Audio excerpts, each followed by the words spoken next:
Alright, before I take the stage, I would like to thank Iti and her team for giving this opportunity. We should keep doing more often of these conferences. We must pull out every time when we come for these kind of conferences, one another woman who is still struggling to come out of her house or of her comfort zone, just get them out. We need to save the community. As we say, path is for body, motivation is for mind, and we need it regularly. So let's get motivated, let's get inspired, and with this, I take the stage. Radha is a 32-year-old woman. She's got 2 kids. She gets up in the morning, she does her cleaning, cooking, all her household chores. She gets her kids ready, then she rushes for her work. She drops one to the school, one to the daycare. She goes to work, morning till evening. She's working.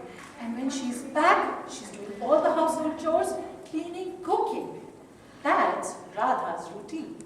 Radha can be from any part of the world. In fact, she's in every part of the world. She's somewhere in you, and she's somewhere in me.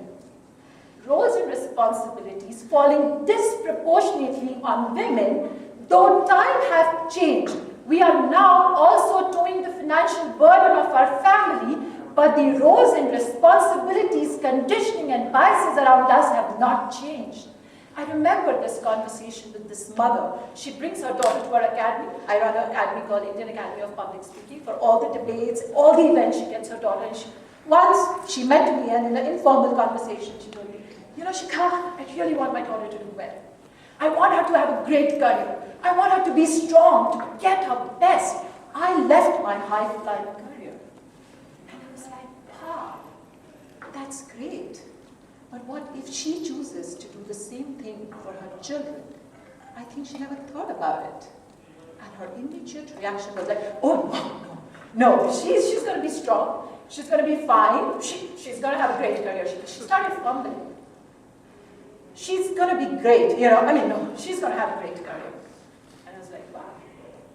She said, Shikha, our circumstances are different, but the circumstances are going to be different for her. So she's assuming that the circumstances will change. If any one of you is sharing the same assumption, then let me share some data and facts with you. According to a study conducted by World Bank in collaboration with National Sample Survey Organization, 20 million women left jobs between 2004 to 2012. 75% of these women never came back to work at all. India ranks 134 out of 144 countries when it comes to women in workforce participation. Let's look at the recent data. 2017, women participation was 25.9%, which dropped to 23% in 2018. We want our daughters to do well. We are opting for higher education. But it is so self-contradictory. Because you go for higher education, because you want a better job, better career. But they all are slipping out of this workforce. If you have taken a break and it's a back seat, you're setting an example for the next generation, for your daughters to do the same, and for your sons to expect the same.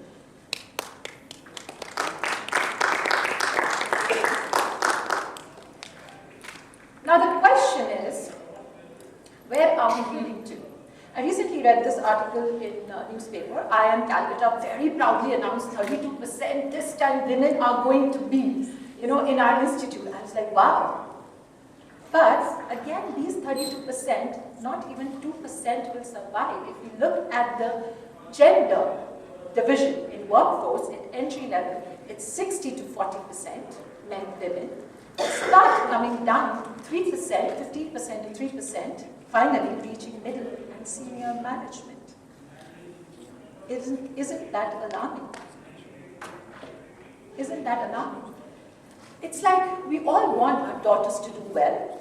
We give them aspirations, we give them dreams, we teach them how to fly, but at the same time, we tie their wings in this one-sided marital burden so that they cannot fly. Soon, we will see a rising, a new depression seeping in our society And let me tell you, it has already seeped in. It is showing a higher rate of index, and that depression we are not acknowledging. And you know why? And that depression is about sitting at home, I'm depressed, it's killing me. And if I say that openly, then it might not go with the society image of a good woman, that I'm depressed. I'm sitting at home. I'm compromising on my dreams and aspirations. So I took sabbatical for my kids, not by choice. But I had to make that choice because it was a forced sabbatical that I had to take. And when I wanted to come back, it was really killing for me to be, sitting at home. So I started doing little bit of things which I was good at. But I stuck to that. Those little things, like a self-preneur. Until I was pushed by my circumstances, when my husband had to leave the job, the things went upside down, and I had to take charge of my family's financials. So then I pushed myself, then I started going anywhere, everywhere, whatever work that I got in the area that I was good at, I started. And today I run a company. And I only hire women. Not because I have a problem with men, because I know what I'm meant to do. Yeah, no, I definitely don't have any problem with men. But the idea is that I understand what it takes to come back. I know and I can help out. So I have got 25 these women working on my payroll at this point of time in just last 1.5 years. We have got them back to work from sabbatical.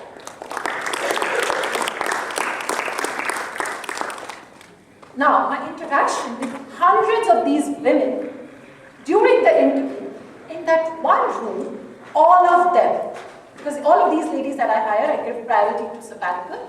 So these ladies openly accept it, but in that one room, that they're depressed. It's killing them to be at home. It got my attention. The second thing that got my attention is that we hired this lady. She came back from sabbatical after 10 years.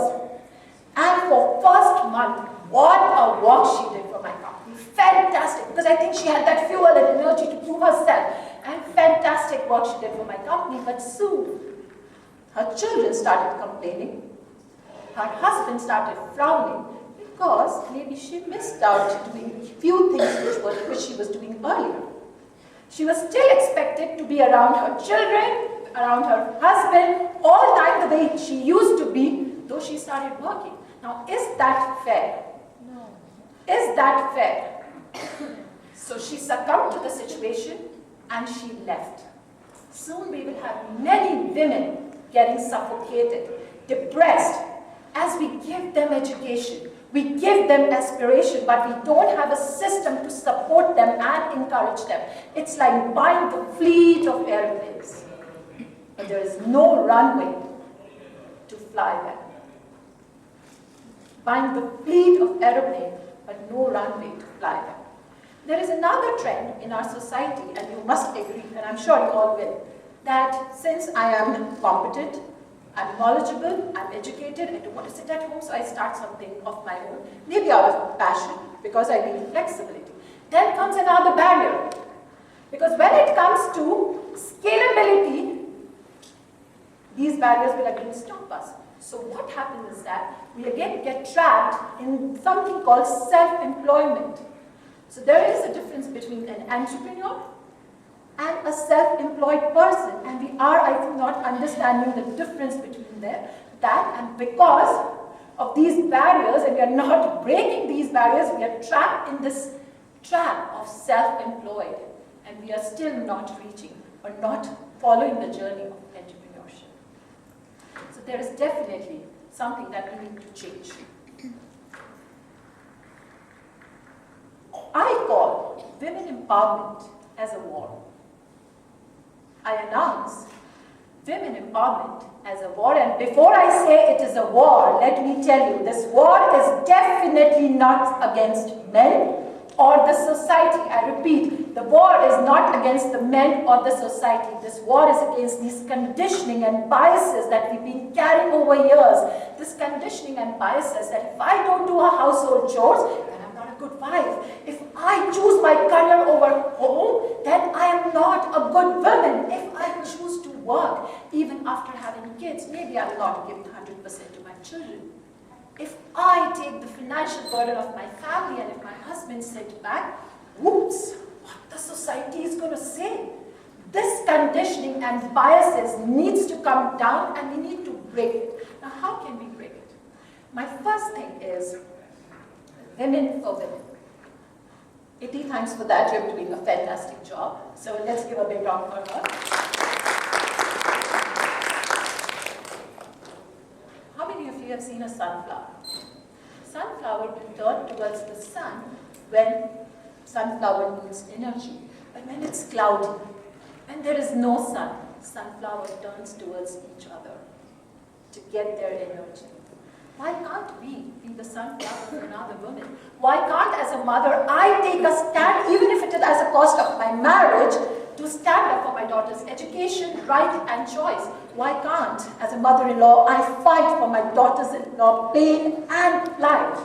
And I don't do it because of the relationship that I share with her. No, I do it because I'm a woman. I'm a warrior in this war, and I'm going to get grounded.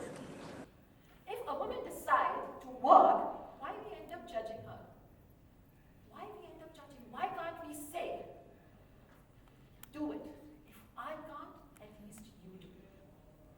Now let's look at this cycle. It's a vicious circle. Women empowerment is a vicious circle, and I say it will never happen because we are not breaking this circle. Now let's look at this circle. So whenever I become a career woman, I have to go for work, I dress up, I become very vocal, I become very dynamic. I'm fighting for my rights and responsibilities in the organization, but the minute I walk from my office towards my home, I become docile. I become submissive. I become quiet. I become voiceless. If you really want to break this circle, or women empowerment to happen, we need to do things here. Things will happen there. It is happening.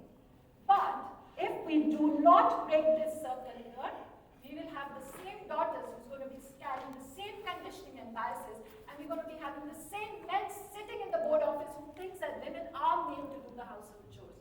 So, first and first, make sure that household chores should be taught to your kids without any gender biases.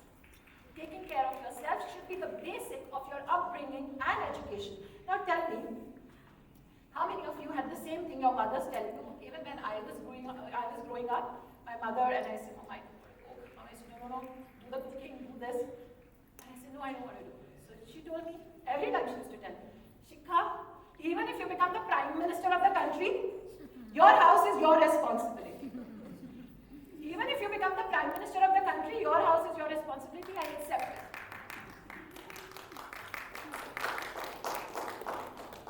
Your house, my house, is my responsibility. I accept it. But the house is the responsibility of everyone who's living in it. House is the responsibility of everyone who's living in it. That's why the house is built on multiple pillars. Let every pillar take their share of weight and responsibilities. What is the point of teaching your boys and girls theories and theorems when they can't even cook for themselves? What is the point of sending them to IIMs and IIT when they can't even pack a suitcase for themselves?